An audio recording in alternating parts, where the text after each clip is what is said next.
All right, everybody. It's the ID84 show live here, episode 157. It's the 11th of November. It's 11/11/2020. And I am here with, as always, Adam Mellett to the left of me. Left, right. It does quite a little bit of mirroring. It's a little confusing. Where am I today? Am I the left? Am I the right? You are to my. If I'm looking at you, you're to my left. But if you're looking on Facebook, you are also to. I guess you're also to my left. So there you go. We're very accurate. We want to welcome in Facebook Live for all our people watching us live on the Facebook. Even though I despise Facebook. We got the Instagram working. Instagram was down. It's working. All right. So I guess the trick was you had to uninstall and then reinstall again, because when you did the iPhone updates, it didn't relate very well. So that was a problem right there. So if you are listening out there and you're still having problems with your Instagram, I suggest you uninstall your Instagram and then you install it again. So it was just an iPhone thing? It was working everywhere else? I don't know. There was outages all around the world from what I was looking at for the last 36 hours. So it's been a busy week. We had 2 weeks off. We missed the election and some other stuff. We have a lot to talk about tonight. We have two guests coming on tonight. We have Charles Abel, who is I think he's a radiologist, and he's also a publicist, but he was also on a hunger strike for basically 7+ weeks leading up to the election. And we're going to find out if he's still on said hunger strike, because technically we really don't know who president is. Physicist. We do, but we don't. I mean, he can still be, until there's a confirmation, I'd say he can continue his hunger strike just for the hell of it. And then we have, we have author Teddy Styles, who's writing a book on the history of Long Beach hip hop before Snoop Dogg. He'll be joining us around 9 o'clock tonight, and we'll be speaking to him about what he knows about hip hop prior to the Snoop Doggy Dogg out there in Long Beach. Very, very interested in hearing about that, actually. So it'd be very interesting, very interesting. As everything else in the show is quite interesting, indeed, because it wouldn't be a show if it wasn't interesting. What's going on? Here we go.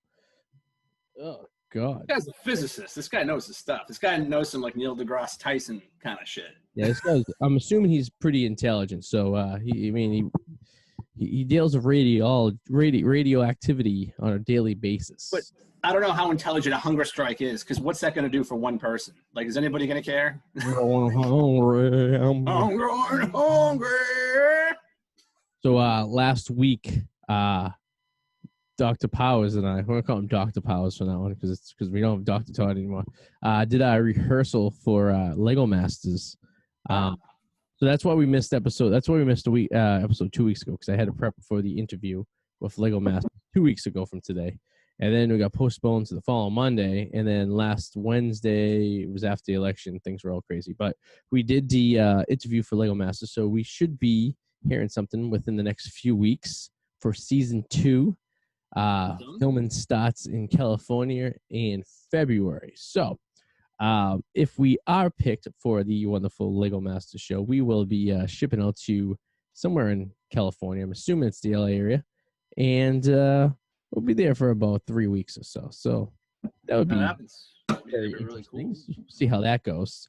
And if you are a fan of Lego Masters and you follow them on Instagram, just make sure you at TW Bricksters, that's me, the Wicked Bricksters, and say, hey, you want this guy. You want him. You want him. You want Do me it. You're master of the bricks. If you why wouldn't you? You have to. You're supposed to. I would say you're out of your obligated. Mind. You're obligated to. The entertainment factor would just be worth it. I could build nothing. But exactly. So that's all it matters at the end of the day.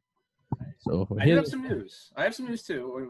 Okay, yeah. What do you get for going? It's not as big as that, but it's interesting. I mean, obviously we know we lost since Halloween. We lost Sean Connery. We lost Alice Trebek. Yeah. But right, and I hate to use someone's death but like my Bond video on YouTube, fucking skyrocketed and has.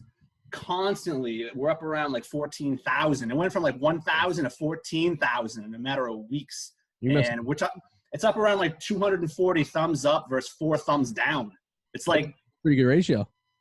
Yeah, and the minutes are insane. So if anybody's listening who has jumped on the potato bandwagon because of that. Thank you very much. I appreciate it. That's nice that it popped up into the algorithm. People were seeing it. It's good.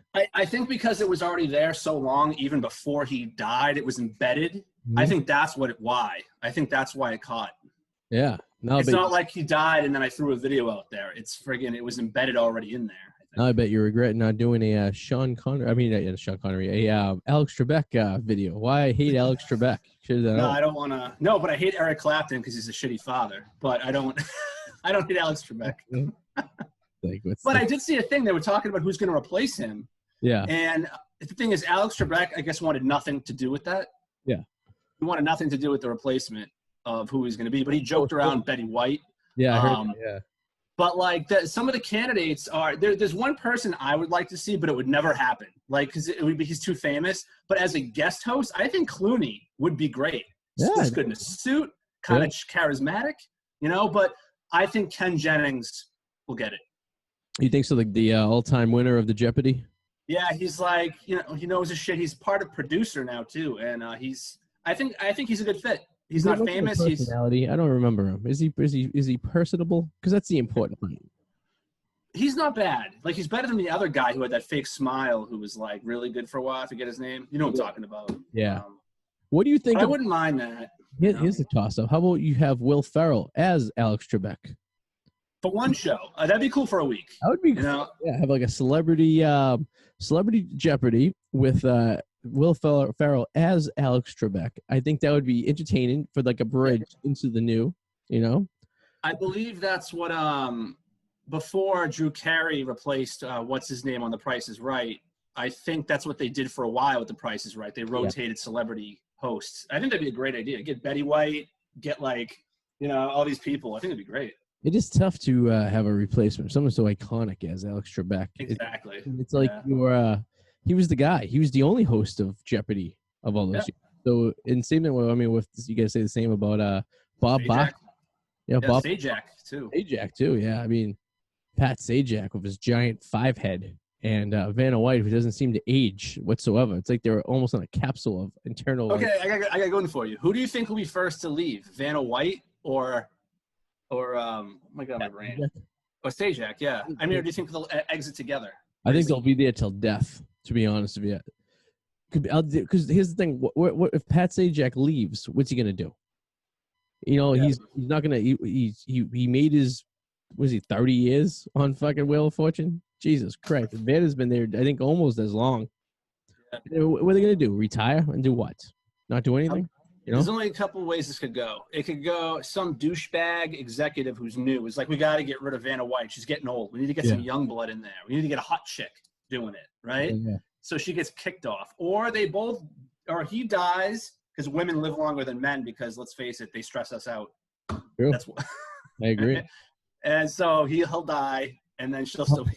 Although there's a lot of single old men living down in Florida who were smart enough to get a divorce prior to have to deal with the rest of the life of the woman. Because you figure if you're like in your 60s and you're like, you know what, might as well just get divorced. Because, if you only have 20 years and it's being, very nice left on the planet, do you really want to be stressed out those entire 20 years? Or do you just want to go down to Florida and you want to get like a trailer, live near the beach? Yeah. It's, nice. You go to the bar every night and hang out. I mean, what's the worst that could happen? Because you figure if you sell the house, if you get divorced, you make an agreement, you sell the house, right? So say all that money you built in that house, you could take that, buy a cheap trailer, have no mortgage, have no taxes taken out. You could live off Social Security down in Florida, and you could probably do well for like 20. You can get a part-time job, bartender. Like, you probably know a guy who's going to probably do that eventually, minus the house and the divorce and all that stuff, but just be an old man bartender down in Florida, Fort Myers on spring break. I'm glad I turned you on to my plan, though. Just buy cheap property up in Maine and get the fuck out of here. Once you told me how cheap the acreage is up there, I know they have like certain codes where you need like X amount of acreage to even build. But still, I mean, if it's like pennies on the dollar for acres of land that no one could even be near you, why would you do? Because all you don't even have that. You just have land, and you put like a trailer there. I'm telling you, you don't have to look too far from Bangor. And Bangor has venues for concerts. They have a casino there. Yeah. And Stephen King lives right near there. It's not too far from there. You can get, like I said, a grand an acre. That's if you're an hour or so outside of Bangor. You're further enough away from a major city of Maine to, have enough distance in case something goes on for you to get the hell out of Dodge, but you're close enough for supplies. And if you're living that far out, then you're constructing your arrangements. So you're living off the land. So you're living off solar. You're living off a generator. So you don't really need utilities brought into your area. And I watch enough of these RV guys on YouTube, like the Nomadic Fanatic. Big fan. Big shout out to Nomadic Fanatic, who also will be getting his RV into Henryville, which is my Lego city, soon. And he'll be a member of the city. But I figure I watched enough of him to realize how he survives off the grid. So there's internet, there's solar, there's also different options you could use. So, but if things seem to be coming to that measure, which it could very well after this election is all said and done, I may consider Plan B, which is evacuate the dance floor, if you know what I mean. I'm just going to get the fuck out of Dodge, get the hell out of the city, get as far away from a major city as possible. And the good thing about Boston is it's like the last major city before Canada. So, like, once you get past Boston, I mean, you got Portland, Manchester, if you call them. Yeah. But they're not really targets, if you will. No one's going to, no terrorist is targeting Bangor, Maine to blow it up. You know what I mean? Basically, you want to follow like a zombie apocalypse rules. Yeah. Pretty much. And you want to get like, if you get deep enough into Maine too, like, I mean, they don't even have names for towns up there. It's just territories, right? Yeah, and if you get close to a river, you could always, worst case scenario, that river will take you to the St. Lawrence, which will eventually take you, it's the border of Canada. So, I mean, if you need to escape to Canada, there is so much miles of unprotected border up in Maine that you could just literally walk into Canada as an illegal immigrant to the Canadians. I'm not advising anyone does this, but I'm saying there is an option. We're going to extradite us to the Penna and the river in Bangor is the Pennabosket. I can't pronounce it. The Pennabosket River. It goes into the Atlantic. Yeah, that was my nickname in high school. That probably comes Native American name. Yeah, that probably comes from the mountains. Probably in the big mountains of Maine. It probably starts on the top of the snow peaks and bleeds into the Atlantic Ocean. Yeah. Yeah. But there's a lot of waterways and stuff up there in upstate Maine. Acadia is close too. Yeah, you just gotta, you just have to have a relative idea of the land in which you are approaching. Because, frankly, here's the thing: if you escape into Canada, they're not going to extradite you back to the United States. The Canadians are too nice. They're not going to put us in cages at the border like they do to the kids in Mexico. Last time I went there, I was sad. I didn't even look at my passport. I wanted them to. I wanted a stamp. You and I were crossing the border with a couple $100 worth of booze that we bought in the duty-free shop, and the guy's like, we're gonna. But granted, it was a Monday, and we there was no one at the border. It was like Monday at 10 o'clock in the morning. There was no one crossing the border at this time, so they needed something to do. So they asked us to pull over. This is the only time in probably, a dozen times I've crossed the border, if not more, that I've ever been stopped. So we got out, and the guy's like, they're probably gonna make you pay a tariff on your booze. I'm like, all right, whatever. So we go up there, and we're walking into the elevator, and he's like, yeah, don't worry about it. We're not going to make you pay a tariff. I'm like, no? He's like, yeah, just come upstairs, stay up here for a couple minutes, and then you guys go back to your car. I'm like, okay. He's like, you don't get anything illegal in there, do you? I'm like, no, we just got the booze. We literally just bought it at the store that's attached to this building, the duty-free shop. He's like, oh, yeah, cool. So we went up there, and we waited, and he looks out the window, and he goes, all right, you guys are free to go. He was so nice, I felt like I was being set up. But we didn't have to pay a tariff. He just let us go. I mean, he said it would have been like $4. He's like, it's not even worth writing a check for. And I go, the Canadians, very nice. So I feel like if things go down, even though the Canadians are very, very liberal, I mean, they're pretty much way more left than the liberals in the United States. But the thing is, I feel like you got to go on a country-by-country basis with politics. Like, not all politics would work somewhere else. You know what I mean? Like, it's like that can work in Canada. It could. How do you feel about Justin Trudeau? That's the prime minister who went blackface when he was in college. That's a great picture that pops up. And I hadn't seen that picture until Borat came out, the new Borat, and they have the prime minister of Canada, Justin Trudeau, with his blackface, and he's like in college with these like two chicks, and he's like going full blackface. Which I still have to watch. I still have to see that. Yeah. Great movie. Borat 2, way funnier than Borat 1. I suggest if you have, I think it's on Amazon Prime to watch it. Part of the HBO package or something, HBO Go. I don't know. There's so many fucking packages these days. It's how they keep track of which ones have what videos, but very hilarious. If the wife was laughing as funny as she was, then it's a good one because she usually doesn't get a belly laugh out of stupidity. But Borat tickled her fancy, I guess you could say. So I would suggest go check out the Borat. It's a good Oh movie. yeah. Oh wow, that is blackface. Oh, Damn. it was like shoe polish. Yeah, it's. I wish we had. Doesn't even look like him. Kudos to him. Yeah, it was many years ago. He says, but hey, listen, we all do stupid things. I I understand why blackface could be offensive to some people, but it's probably the least offensive thing you could do to someone to offend them when you think about how bad things have been that could be done. You know what I mean? I guess it's like, I mean, I don't know. My perspective of someone with white face, I wouldn't really care. I think that would be fun. If that's offensive, so is dressing like a Native American for Halloween, right? The Native American, Yeah, absolutely. Same thing. Nobody cares about that. The village people offend everyone when you think about it, right? Because they're all dressing as people they're not really, Time I wish I lived in. Totally. Yeah, I mean, whatever. I mean, if you're offended by it, be offended by it. Do what you want. I'm not telling you what to be offended by and what not to be offended. Who the fuck am I to tell you what to be offended by? I wish I lived when that wasn't offensive. Like, it's annoying. Like, who cares? Like, it's like, God. I guarantee it's one of those things. It's person by person. I bet you could take 20 black people and take another 20 black people and you would get a different opinion on each thing, I guess. You know what I mean? I don't know. Who knows? I'm not a black, so I can't speak for them. And I'm going to leave it at that. That's something. Well, as one year I did go as a bronze statue covered in bird poop, but unfortunately the bronze makeup looked more like black makeup. Oh, they got some looks. Yeah, people will be looking at this guy. Who's this guy? Who's this asshole? I mean, one year I went as a Japanese tourist for Halloween. And all I did was I wear a lot of like clothes like from like I seen. Yeah, and I had a big old camera and I walked around all night and I just took pictures of shit. And I was a Japanese tourist. I mean, call that offensive. It's more of a stereotype because Asian tourists do take a lot of pictures. And I was doing that. Now, if I went as an Italian, I'd walk around in tight pants and a tight shirt and have like all Ferrari like clothing on, and be like, oh, you're my buongiorno, and be eating pizza and shit like that. So, I mean, I think if you were to make fun of Asians saying they take a lot of pictures, it's probably the least offensive thing you could do to offend them. You know what I mean? It just means they take a lot of pictures. You know what I mean? There's a lot worse stereotypes for us Italian Americans. You know what I mean? They do way, way meaner things about us. Like, we working out, fucking. I don't know. I don't care. We did work with Hitler.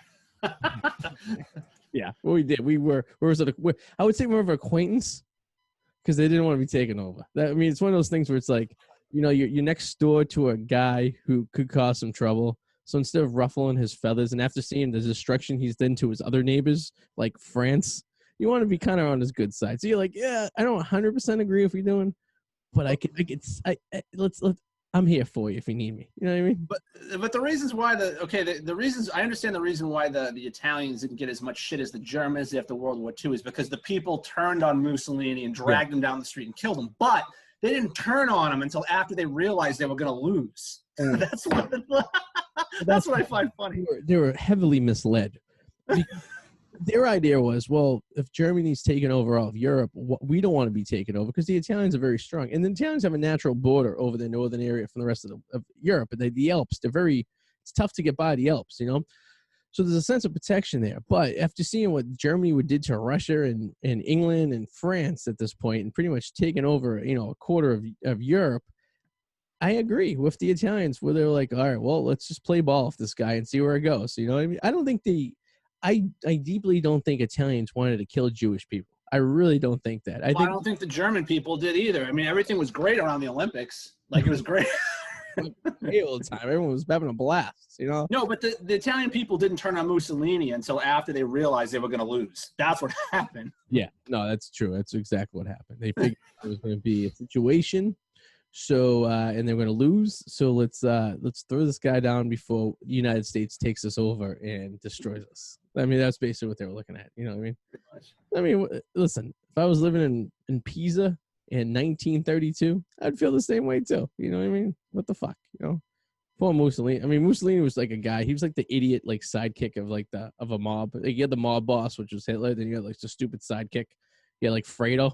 He was like the Fredo. Mussolini was like Fredo. Like, you didn't know he was coming and going, and then, ends up getting killed. So that's the way I look at it. Yeah, Italians, strong people. You never hear much after this coronavirus. Apparently, it killed most of the country, but they don't seem to be bothered anymore. The fuck. Hashtag COVID-19. All right, so we might as well address the elephant in the room. There was an election here in the United States. If you're watching from afar, I just want to say shout out to Alex Wallace. What's up, Alex?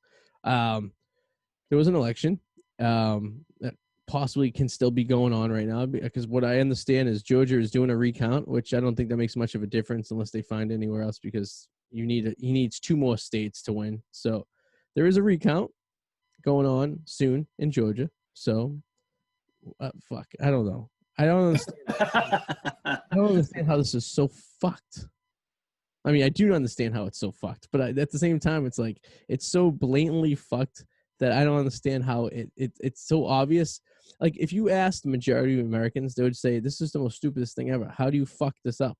You write something on a piece of paper, you slide it into a machine, and it counts it, right? No, it's over. There's no evidence of any voter tampering. There's nothing they're doing recounts in states that are close to their constitution. And they should be done. So, they should be done because they're that close. So if Georgia comes back and Biden still wins Georgia, then you let Georgia be.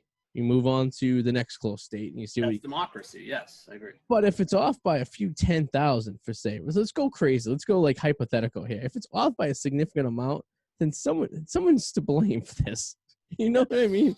I mean, if it's close enough to be like, damn, like you fucked that up by like a whole couple counties, right? Like that would be like, maybe you should talk to the person who's in charge, and maybe they shouldn't be in charge of elections anymore in your state. Like maybe that should be one of those things you should think about. You know what I mean? But if it's like, I would say a few thousand, over the state of a population of a bunch of million, yeah, that's nothing. That's like, yeah, you can easily miscount. I miscount shit all the time. You know what I mean? So it's like, yeah. But, yeah, as for the evidence, it doesn't seem like there's much, unless there is, and he's hiding it. But who the fuck knows? And so the lawyers see it. We don't know. It doesn't make any sense right now. But all I can tell you right now is I haven't heard much about the coronavirus in the news. That's true. Sorry to go a little off topic here, but we was talking about Mussolini. Do you want me to text you? I'm looking at a photo of his face with his wife after he was dragged through the streets. Do you want me to text it to you? Yeah, you might as well send it to me. All right, They didn't touch the wife though, right? They left her. Oh, she's dead. No, she's dead. I don't think that was his wife. It's somebody with him. That was his mistress. Yeah, no. From what I understand, they didn't touch his wife or kids because they took care of the mistress. She was he was his pervertible fuck buddy, if you will. I'm gonna text you this photo in a minute, and poor Mussolini. I say poor Mussolini, like he was like a saint. He was an asshole. You know what I mean? He sold out the country. Oh, God. Anyway, I'm listening. Yeah, but fucking A, man. But the election, it is what it is. We'll see what happens. I'm exhausted. I was exhausted. The election was Tuesday. I was exhausted by Friday. It's now been over a week. I don't fucking care no more. Like you said, it's a political placeholder, right? It's a guy that's going to be there. He's a temp. Yeah. He's a temporary employee to the government. That's all that matters. So whether you're a Democrat or Republican, you shouldn't really get your fucking panties in a wad, because it doesn't really matter at the end of the day, because the most this guy could do is veto something. And then, I mean, he does have the keys to the fucking nuclear weaponry, I guess you could say. This could be a little dangerous, but I mean, I'm sure if he is a little mentally unstable, they're not going to let him fucking, hit the start button. You know what I mean? It's like letting your 3-year-old drive your car up the driveway. You're not going to let him take it into the street. Yeah, you are right. It's him and his mistress. It says in the photo. I just texted you the photo. Yeah. Let me see how. Yeah, I remember it was being the mistress because the Italians are very, left familiar. You know what I mean? They didn't bother the wife or the kids because they figured they had nothing to do with it. Mussolini was a dickhead. You know what I mean? So, Karen, Fridays are for the wives, but Saturdays at the cabana are for the girlfriend. It's a great movie.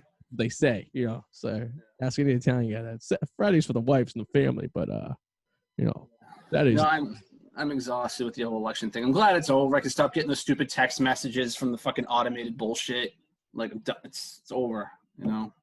Speaking of the election, we have a guy who was fasting the entire election who's just joining us right now. Oh wow! As his Yes, name- that's right. His name is Charles Michael Abel. He's connected with us right now. Can you hear us? Yes, I can. How you doing, sir? You good? Where are you joining us tonight from? From Greensboro, North Carolina. Oh, that's a state in question for this election, huh? That's one of those hanging Chad states. Like people don't know what's going on down there yet. Yeah. Is it official? Have they officially given a state to someone? I've lost track of the news.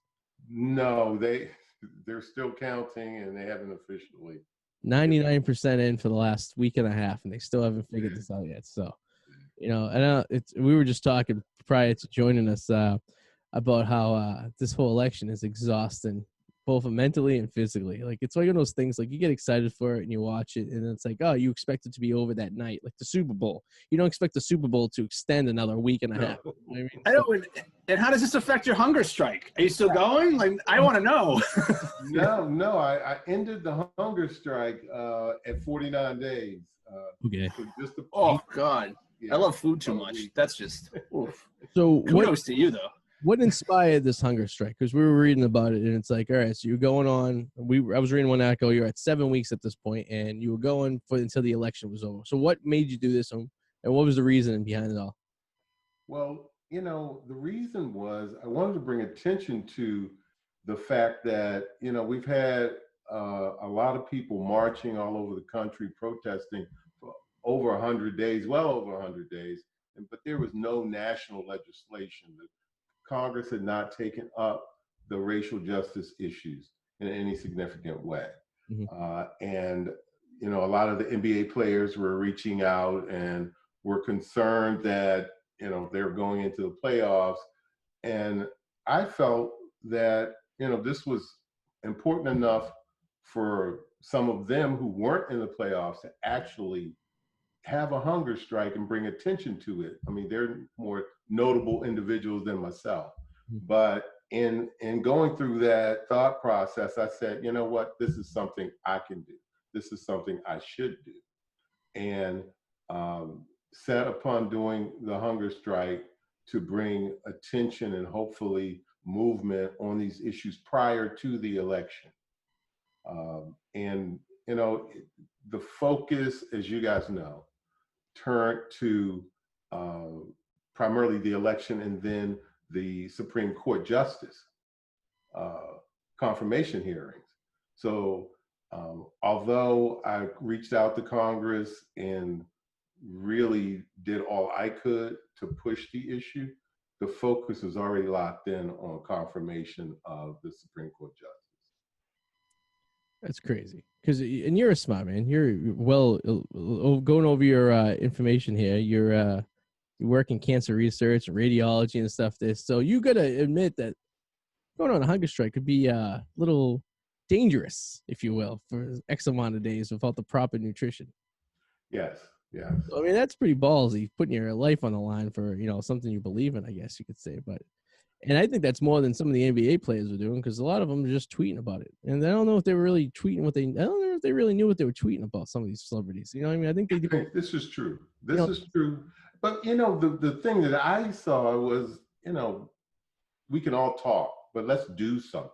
Yeah. What are you doing? And so that was just me taking a stand and saying, you know what, 2 months before the election, let's go on a hunger strike for 60 days and see if we can get some attention to this, because, in the meantime, George Floyd is still dead.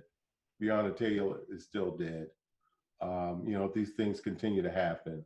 So, waiting to after election when it's convenient is just, it's not acceptable. So, putting myself on the line and pushing the issue, I think, was the appropriate thing to do.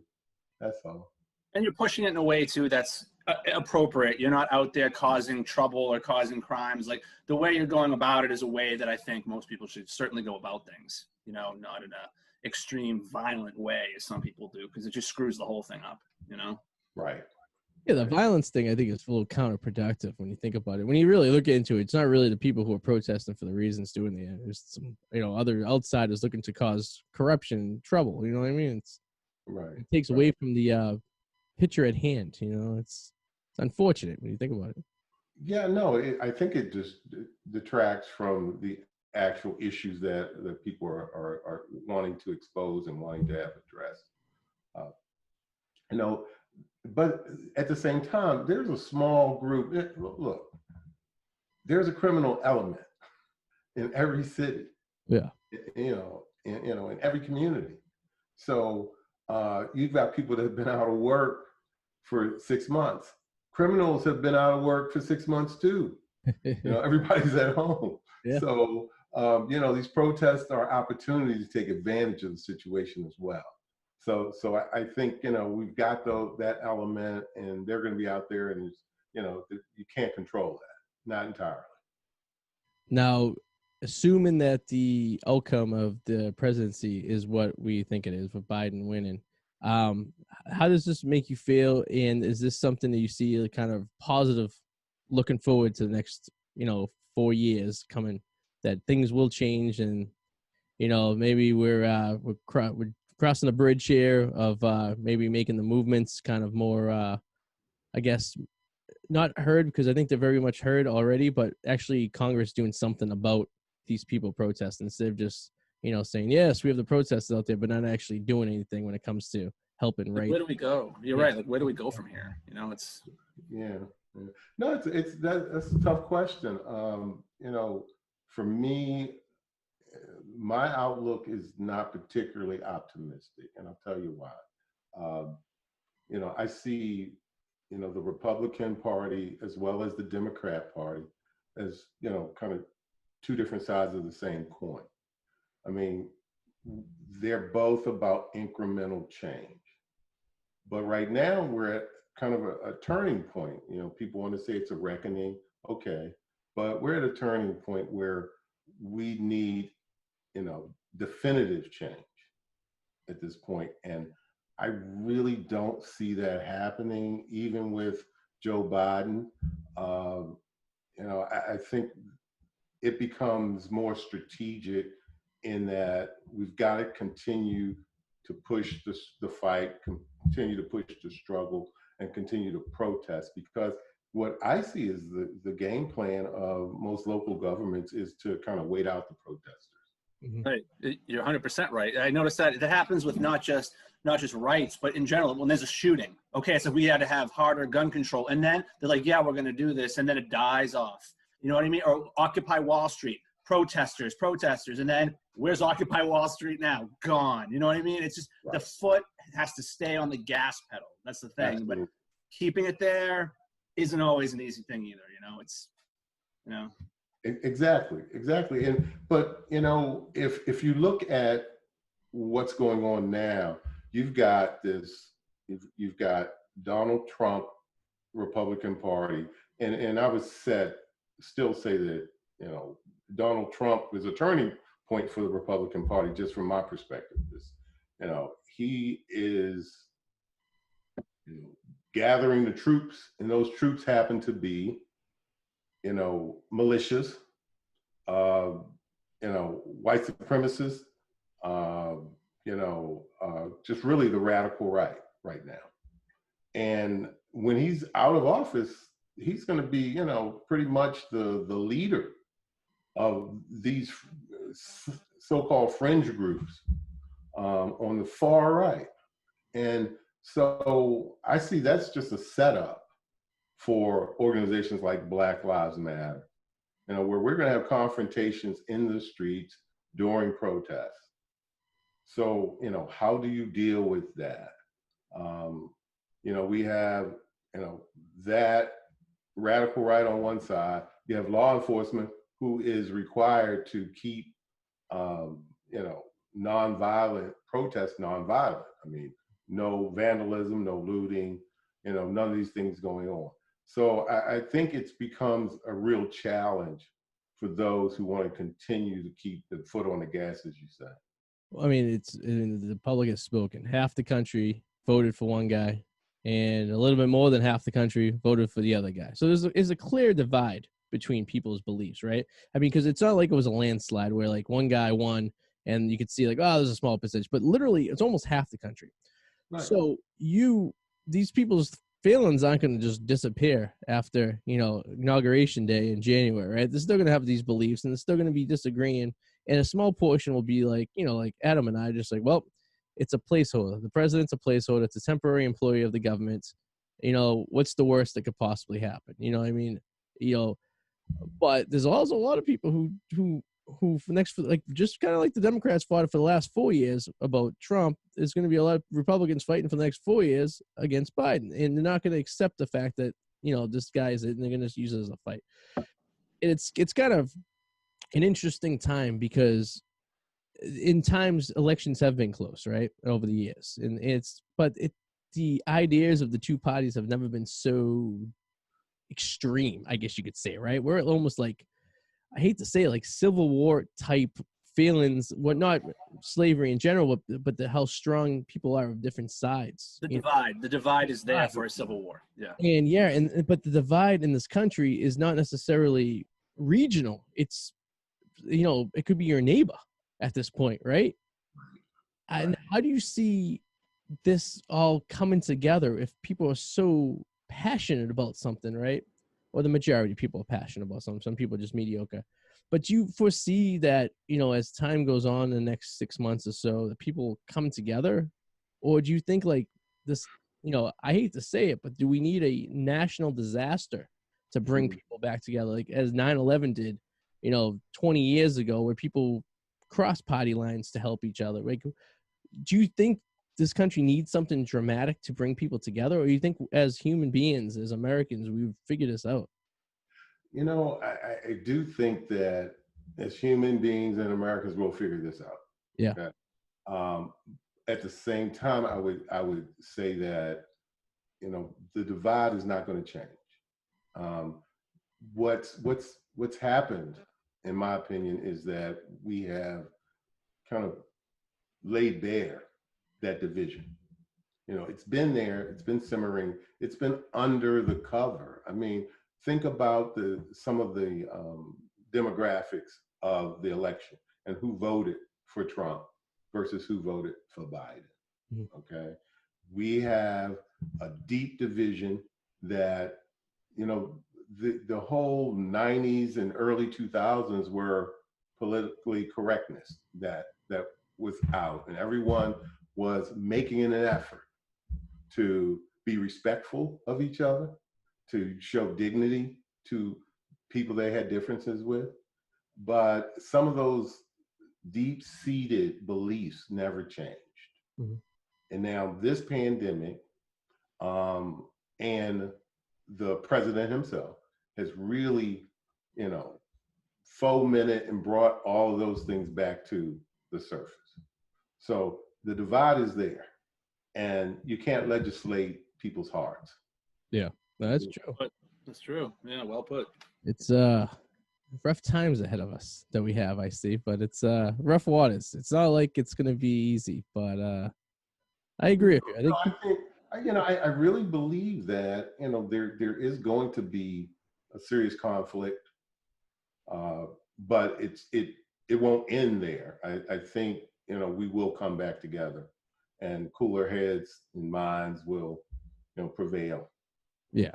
I mean, you almost think you have to at this point, right? Because otherwise it's like I said, it's not regional where the country could just literally just split off and be like, all right, we're going to be here and there. It's so, intertwined into communities that you can't, you know what I mean? It's family members. It's people and families hating each other at this point. It's like, I've never seen anything like this in my lifetime, that it's been this overwhelmed. It's like people literally yelling at each other, and they can't. I've witnessed firsthand many times of people I know who just going at it like wild animals. It's just like, it's nothing you could do about it. You know what I mean? People got their beliefs. It's that's one of the best parts of this country is your freedom to believe on who you want to believe and preach what you want to preach and have the freedom of speech and believe and religion and all this stuff. And people should embrace that. They shouldn't try to change someone for what they believe in. Like, let sleeping dogs lie. Hey, if that's what you believe in, good for you. I just don't agree with you on that, but we can both watch, the Patriots on Sunday and root for the same team. And everything's all dandy. Exactly, and that used to be what happened. And one person brought this up to me the other day, and I thought it was interesting. He said, when you voted in past years, it was really a secret ballot. Mm-hmm. No one would really ask you who you voted for or expected an answer. Mm-hmm. If they did ask.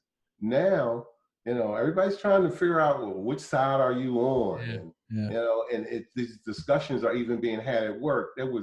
For years, you just didn't talk politics at work. I had a history.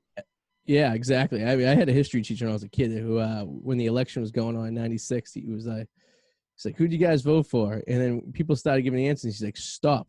He's like, it's none of your damn business who anyone voted for. That's awesome. Keep it to yourself, and you don't tell anyone. Because who does it matter? If I told you who I voted for and you told me who you voted for, what's that going to do? Nothing. It is what it is. So, we voted for our reasons and we did what we did. So it's like, but like you said about workplaces, families, offices. Yes. People at bars, and usually one of the three laws of the bar is you don't speak about politics. It's one of them right there. You leave that at the door, because alcohol and people's passionate feelings equal bad news. Bad idea. Yeah. Bad idea. I mean, but to move on a little bit, you Boom Publishing and Broadcasting Inc. is something you founded, and you're working on the Black Bottom Project. Can you tell us a little bit about that? Yes. So the Black Bottom Project is one in which I feel passionate about the fact that a lot of the ordinary Black folks in America, they toil just like a lot of other people day to day, and you never hear from them. I mean, you hear from, the Beyoncés and the Jay-Z's and everybody else, in entertainment, but you don't know the stories of ordinary Black folk, it told in their own words. So that's the signature project that I was planning on, and I've launched it in March. Oh, so the timing is like really bad, right? So I've had to put it on hold temporarily, but the bottom line is that my goal is to collect 1,000 interviews from ordinary Black folks all across the country at barbershops and beauty salons. Okay. And just, typically as you're growing up, it may be as a very young in your adolescent, it may be even younger. Sometimes it happens in adulthood. It's that one experience that you have that kind of shapes you. It's one of the things at your core that makes you who you are. We all have at least one of those experiences. And that's really where I'm trying to get to the heart of what people experience in the Black community in different parts of the country. So we'll probably start that in the middle of 2021, trying to hopefully thinking that our COVID times will be over, if not, on the downside. Yes. We'll be able to go out and do that on a face-to-face basis, because I think really that's how it needs to be done. I think that'd be interesting too, because I think it'd be interesting to see how many people's stories are similar to ways things have developed in their lives and what inspired them, or what they lived on and learned from, but also the uniqueness of it too. Especially, I feel like me and Adam are half Italian, so the barbershop thing, and it's just like a lot of African Americans. They like the barbershop. People like hanging out there. It's a good place to talk. They chill. I mean, everyone's just shooting the shit, talking about sports or whatever, and it's like one of the only times where it's like a guy's club or a woman's club, right? The woman at the salon, the guys at the barbershop. So there's no, you don't got to worry about being, correct about certain things. You can kind of be a little more relaxed. And so I think you get a lot of good stories out of stuff like that too, because people be a little more relaxed and a little more open to kind of share some life-changing stories, I actually have a question because we've been pretty serious here, and this is some serious stuff. So I kind of want to dial this back a little bit, be a little lighthearted here, have some fun. And I'm just curious to know, when you were done with this hunger strike, what was the first thing you ate? Like, give me a damn burger. I'd be like, I want a burger with lots of bacon on it. Big like that, yeah. You know what I really wanted? I wanted a total seafood dinner. I wanted fried fish, collard greens, nice. Mac and cheese, just everything thrown in, fried shrimp, just nice. Just eat it until I just got to sit there and look at it and say no more. Yeah. Did you feel a little sick after though? Because like your mind is saying eat this, but your stomach probably shrank a little bit, so it was like stop. Right. Well, what happened was I ended up having to almost, gradually eat food until I could get to that point because, God bless my wife. She was the one saying, you know what, don't do it. Do it.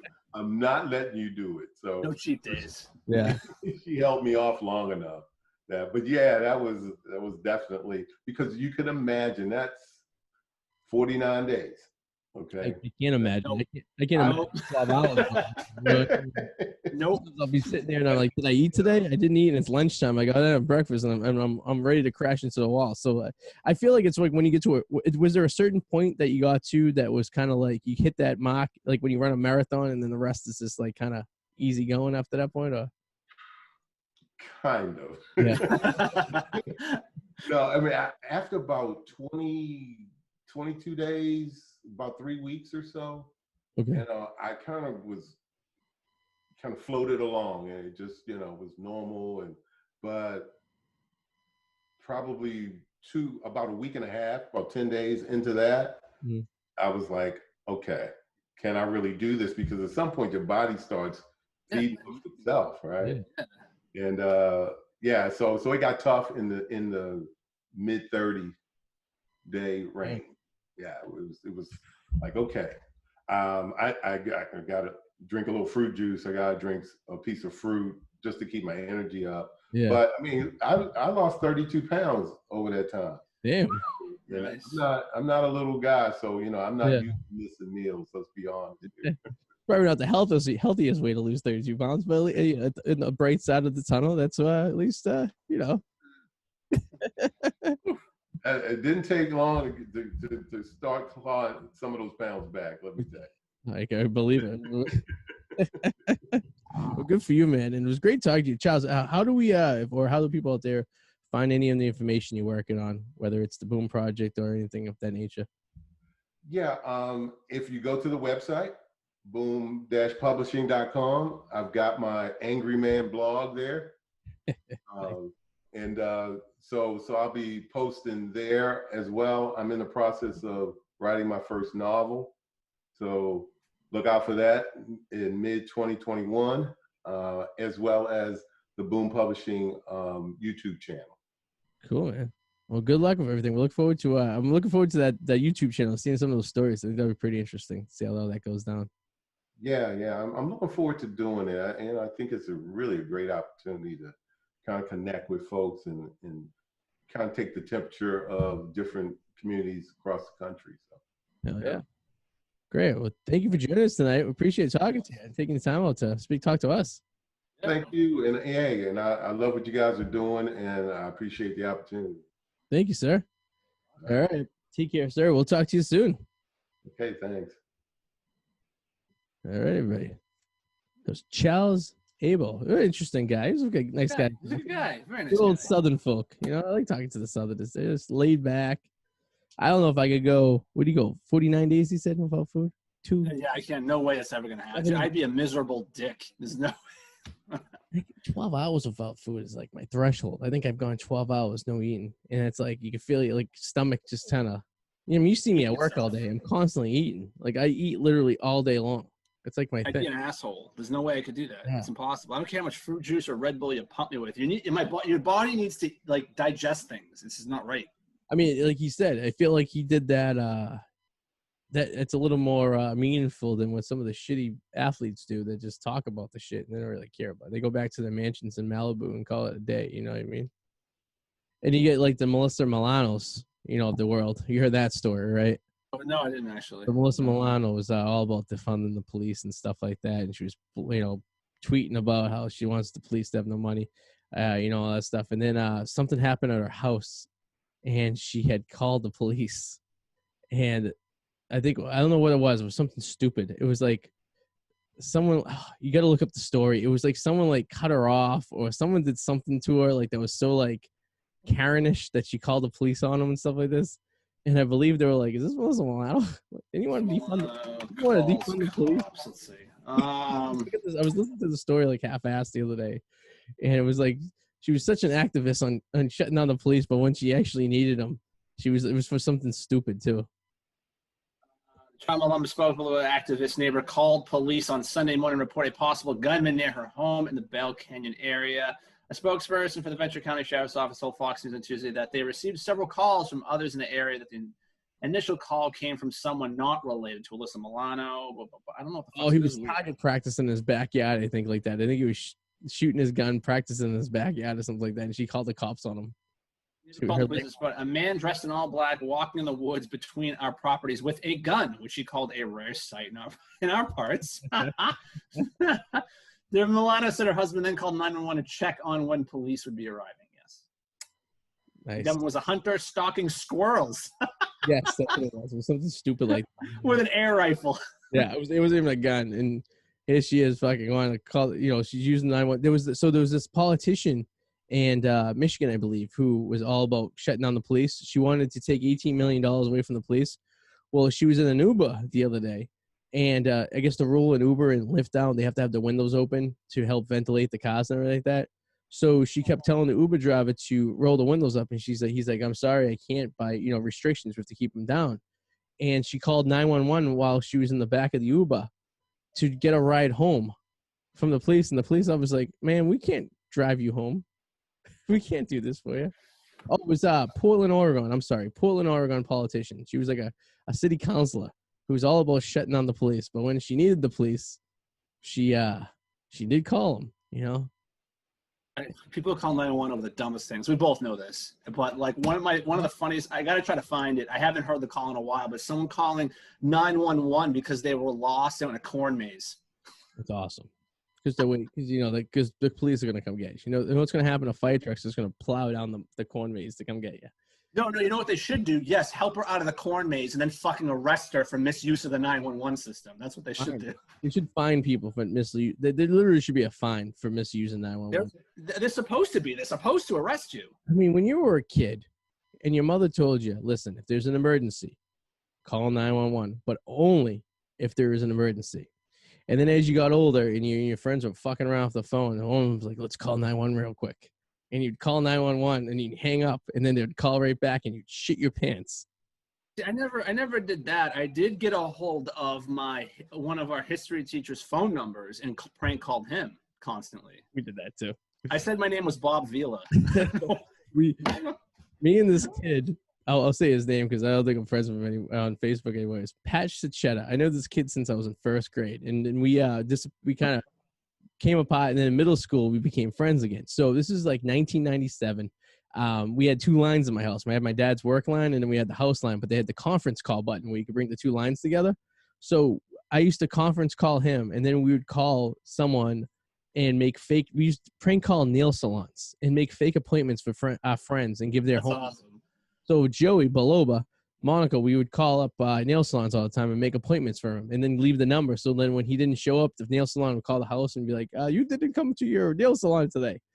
So one day we're looking for nail salons, and Pat on the other line gives me our history teacher's phone number, but I don't know it's the history teacher. So it's 9:30 on a Friday night. We call him up and he picks up the phone and we're like, I'd like to make a nail salon appointment. And he's like, what? He's like, a nail salon? He's like, you think you got the wrong number? And I can hear my friend laughing his balls off on the other line. And then he hangs up and he's like, yeah, we just called Mr. Monocle. I go, are you kidding me? But then I'm paranoid because we used to block the number, but I'm like, oh my God, is he going to fucking backtrack the number? And then I remember that was Friday. I remember all weekend long I had a pit in my stomach until fucking Monday when I went to class thinking I was going to get busted for prank calling him. I want to, but it was never that big of a deal. I realized what happens when this happens. It's nothing. Like I ordered like 20 pizzas to a party that I wasn't invited to, and like nothing happened. They just said, like we didn't order the pizzas, and like okay, and they just drove off. Yeah, nothing happened. It's not a big deal. I'm looking at the picture of Mussolini you sent me with his fucking mistress. Oh man, they fucked him up, huh? Oh man, yeah. You can even tell where his head is. Like the face is fucked. It doesn't pay to be Mussolini, I guess. You know what's funny? Have you ever run into an Italian with the last name Mussolini or a German person with the last name Hitler? It's like those names. They were smart enough to change it. That's why. You have to, right? You weren't keeping those names. You would have you know. You imagine, like, there's my buddy Vinny Mussolini, and they'd be like, Mussolini, are you one of those guys related to the dictator Mussolini? And you'd be like, nah, man, it was a great uncle, some of that. Yeah, you got to change those names when you come over to the country. When you go into Ellis Island and you sign in the paperwork, you're making sure your name doesn't sound like anyone that's indespicuous, you know? Like a lot of Italians would drop the vowel at the end of the name because they didn't want to be stereotyped as Italians, you know what I mean? Because people didn't want to hire them, you know? Or like the Irish, they would drop the mix, you know what I mean? And stuff like that. Like, I don't know. That's what's good. It's me and you are going to be doing that when we migrate to Canada. We're going to have to change our names a little bit so we can actually. You are French. You have a French Canadian last name. You'll fit in just perfectly. Yeah, I do. I have a Jew nose, but I am French Canadian. Yes. You could slide into Quebec. The only problem is you don't speak French. That might be a little bit of a problem. Unless I'm a deaf mute, I can just pretend to sign. Right? I mean, I feel like you go to Ontario too. Ontario is very understanding of the French. You know, it's just the Quebecians. They like to. No, they don't like the French. None of them do. None of them like the actual French. And I'm glad because I hate the French. But the Quebecians don't even like the rest of Canada. They think they're their own nation over there, you know? That's true. Yeah. Like, well, for years, they've been trying to, like, withdraw from being Canadian. You know what I mean? It's like, face it, you're a fucking Canadian. You know what I mean? It is what it is. That's fine, as long as you're not French. There's a big difference between French and French Canadian. I fight people on this all the time. Oh, huge difference. And like when you think about it, anyone who's like the French down in Louisiana, like all them, that came from Quebec. Those are people that escaped Quebec to go down. You know, when they migrated, they're in the French and Indian War. No, because the French Canadians realized that the French sucked and rebelled and wanted to leave. That's why the French Canadians aren't bad. No, they're nice people. The Canadians are in general. The Canadians are great people. I can't say anything bad about Canadians. You know what I mean? They're friendly neighbors to the north, if you know. They're less hostile than our neighbors to the south, the Mexicans, who, you know, digging tunnels and smuggling drugs and human trafficking and shit. You know what I mean? Oh yeah, that's always good. That's always a plus. I haven't seen a Canadian human traffic anyone, which is probably a good thing. But you did have Don't Fuck With Cats. That guy was I don't know if he was Canadian, but that took place in Canada. Yeah, I haven't finished. I had a hard time watching that. I started that and I haven't finished it. Oh yeah, I think if you didn't have a hard time watching that, you're a fucking sociopath, because that was just.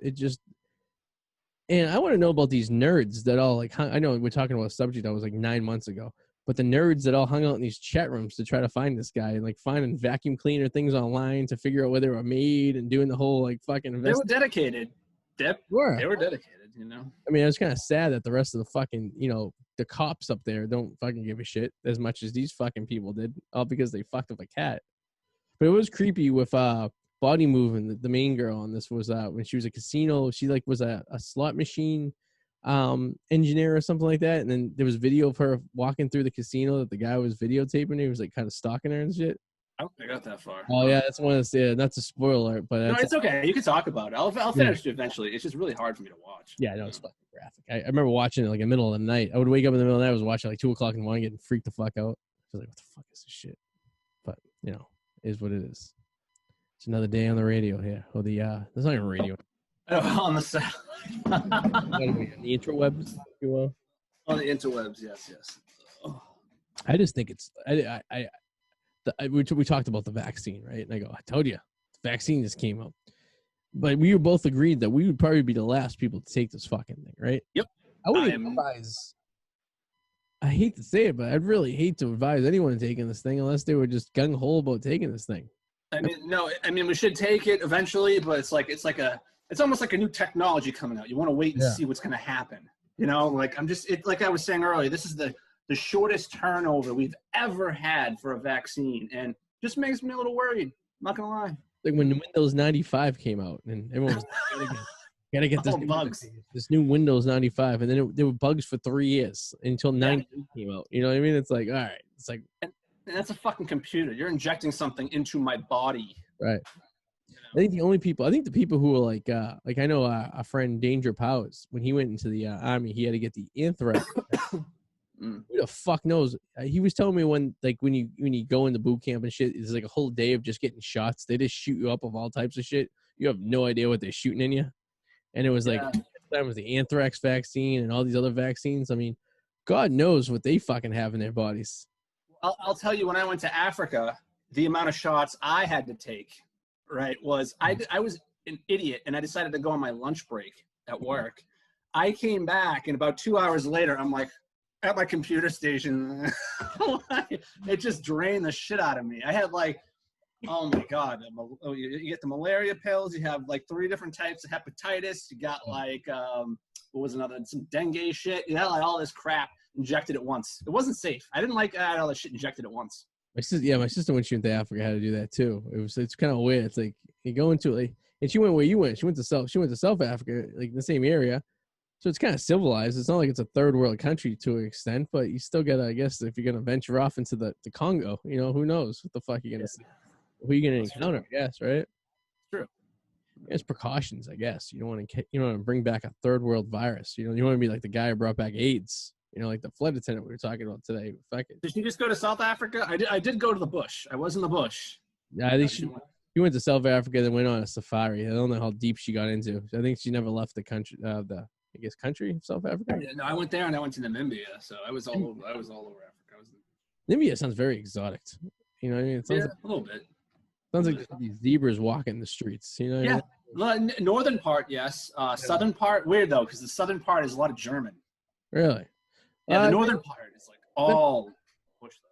That makes sense. So a lot of coastal cities or countries in Africa are all established by Europeans at one point, right? So I guess there's probably still customs and people that stuck around, like kind of like Australia. You know, as England said, "Fuck it, we're leaving. We're just gonna let the prisoners go," and then prisoners having sex with other prisoners. And now, if you're an Australian, you're a descendant of a criminal. I guess you could say. For most you could say that, yeah. But you figured it out. We were talking about countries. Remember we joking around about taking over Australia. Yeah, it's probably assholes there. Yeah. Fucking wildlife out there is nothing to fuck around with, though. That's true. Especially in the northern part. Yeah. Isn't it funny that, like, it's such a big country? I mean, it's a continent in a country, I guess you could say, but it's the size of, like, say, like 2/3 of the United States. But, like, I don't know what, like, 3/4 of it you can't live in. You know what I mean? I avoided the north part when I was there. I was mostly working at like the, Sydney and Tasmania southern part, which is nicer. You know, the northern part is like where like the, a lot of the shit can kill you. Indigenous people live up there, like the the natives and stuff that don't see airplanes regularly. And ooh, probably. That's something gonna get you. Man. It would be fun to go out there to visit. One of these days, me and Joey's brother Anthony back in 2006 had his trip planned to go out to Australia. That never panned out, but too expensive. I mean, the flight was a couple grand just to get out there. We were looking at like $1,500. It's a long flight. It's a fucking long flight too. It's yeah. You need the money to live. The Australian dollar. What's that look like to the U.S. dollar? Is it you get more? It's expensive. It's a lot. I mean, it's not a lot. It's not a lot at all. You told me about like Burger King was outrageous, right? It was like, oh yeah, dude. I like the Burger King equivalent of eating out was like $13. Fucking crazy. You go to a restaurant around here. You go to Applebee's and get something for $13. You know what I mean? At least you get a waitress. Yeah. Well, if I can go to McDonald's, you can't. It's like I can't when I go to Five Guys and it costs me $11 for a burger, fries, and a drink. I don't understand because I could just go to like TGI Fridays and get a burger for the same price. That comes with a drink and fries. And, you know, be able to have a beer. I just don't get it. That's the way it rolls, I guess. So, I mean, that's crazy. Oh, so one thing I want to talk about, movies, Groundhog Day. I heard the story today. So, let's see if I can bring it up real quick while we wait for our next guest. Hopefully, give him about 5 minutes or so, see if he's going to join us. He was supposed to join us now, but hey, what the fuck? You know how it goes there. All right, so the Groundhog Day. So I was listening to this podcast I listened to, and they were talking about how long does Groundhog Day, the movie, actually last? Like, because he keeps dying and waking up, but how many times did he die and wake up over the course? Like, how long did that add up to in real time if you were to add it all together? And apparently, it is 8 years, 8 months, and 16 days. Wait, back up. Was that a fart or was that your stomach? That was my losing my voice. I was like, ugh. Okay. I was like, what the hell is that noise? I get this tickle. I get this tickle in my throat. Yeah. So the entire time that Bill Murray is alive during the span of Groundhog Day, from the first day he gets to Punxsutawney to the last day where he wakes up, and it's now the second day after Groundhog's Day, it lasted 8 years, 8 months, and 16 days. How did they land on that?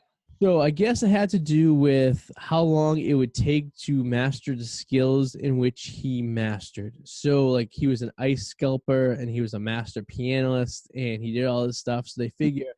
So there was a graph. Like I gotta pull up the chat. I can't find it. I was looking at like my Ferris Bueller thing.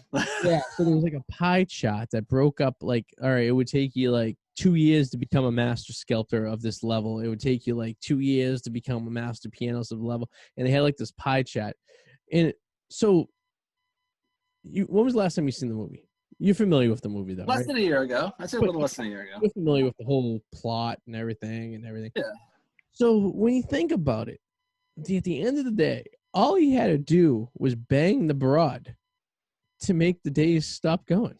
Well, he wanted to, but that's why he liked her, because she kept refusing him. Remember? Yeah, and he kept learning the new skills to impress. Yeah, it's like he kept learning a new thing to try to impress her. So. All he had to do was tell him he liked Rock Your Road ice cream. That would have got it right there. It was like, so he got so close every single time. Like, he was like, ah. And then he had fucking Ned. Watch out for that first step. It's a doozy. I love the part when he punched Ned out. You know what I mean? Or awesome. I mean, because you could try to kill himself a few times, and that didn't work. That's hilarious. Like the time he kidnapped the Greyhound. Yeah, the Greyhound. The groundhog, and they were driving drunk, and they drove off. That was the best. That was awesome. How do you feel about what about Bob? If you were to go, what about Bob versus Groundhog Day? Ooh. So, yeah, here's the thing though. I feel like they're both great. It's not like a matter of if one sucks. I think though I give the edge to Groundhog Day because it's more of a Bill Murray movie. It's more of a Dreyfuss movie for What About Bob. I agree. I think both are very well written.